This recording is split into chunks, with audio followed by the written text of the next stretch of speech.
బ్రహ్మర్షి పితా పితామహ పత్రిజీ ఆశయ సాధనకై విశ్వ కళ్యాణం కోసం సకల జీవుల స్వేచ్ఛ స్వాతంత్ర్యం కోసం సందర్భంగా నిన్న ఆదివారం ఉదయం 9 గంటలకు వేలాది మందితో మెగా ఆత్మీయ మహాకరుణ సద్భావన యాత్ర సర్వమత శాకాహార సమ్మేళనం నిన్న జరిగిందండి.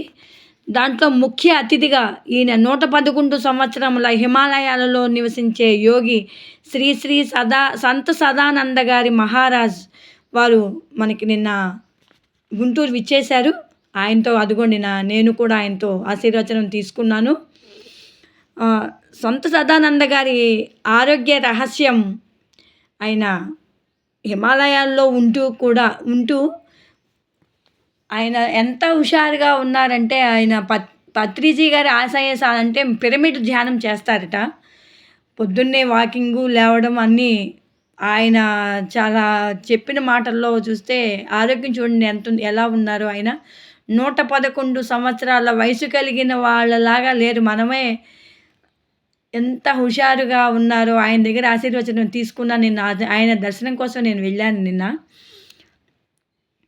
అన్ని ఆధ్యాత్మిక సంస్థల గురువులు మరియు సీనియర్ పిరమిడ్ మాస్టర్స్ నిన్న ఈ ప్రోగ్రాంలో జరిగే కార్యక్రమాన్ని జయప్రదం చేశారండి. ఈ కార్యక్రమం నిన్న గుంటూరులో జరిగింది. వేలాది మంది వచ్చి నినాదాలు చేసుకుంటూ ఆరోగ్యమే మహాభాగ్యము, శాకాహారమే మంచి ఆహారము, అహింస పరమోధర్మ, ప్రతి జీవిలోనూ ప్రాణం ఉంటుంది, అందువల్ల ఏ జీవహింస చేయరాదు, ప్రాణం ఇచ్చే శక్తి లేనప్పుడు ప్రాణం తీసే హక్కు మనకి లేదు అంటూ చాలా రకరకాల నినాదాలు చేసుకుంటూ నిన్న కార్యక్రమాన్ని జయప్రదం చేయడం జరిగిందండి. వేలాది మంది వచ్చారు నిన్న. చాలా బాగా జరిగింది గుంటూరులో ప్రోగ్రాం ఇది. ఇందులో నేను కూడా దానికి వెళ్ళాను. ఆయన చూద్దామని వెళ్ళాను. ఆయన చూడండి, నేను 111 సంవత్సరాల ఆశీర్వచనం ఎంతమందికి ఆశీర్వచనం అందించారో ఆయన. చాలామంది వచ్చి ఆవిడ కూడా పిరమిడ్ గురువులు. నిన్న చాలామందికి ఆహారము అన్నీ అక్కడే ఇచ్చి టిఫిన్లు అన్నీ అరేంజ్మెంట్ చేశారండి. ఈ కార్యక్రమం కోసం వేలాది మందితో మేము నిన్న ర్యాలీగా వెళ్ళాము. ర్యాలీగా చేసి విజ్ఞాన మందిరంలో నిన్న కార్యక్రమం జయప్రదం జరిగింది. అది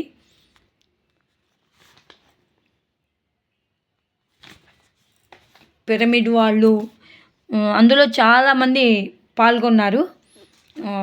ఓం శాంతి వాళ్ళు, పిరమిడ్ వాళ్ళు, తర్వాత యోగా టీచర్స్, మొత్తం చాలా number of sections, number of categories వాళ్ళందరూ వచ్చి ఉపన్యాసం ఇవ్వడం జరిగింది. ఆ 111 సంవత్సరాలు ఆయన్ని చూస్తేనే నాకు చాలా ఆశ్చర్యం కలిగిందండి. అసలు ఎంత హుషారున్నారు ఆయన. 111 సంవత్సరాలు ఆయనకి.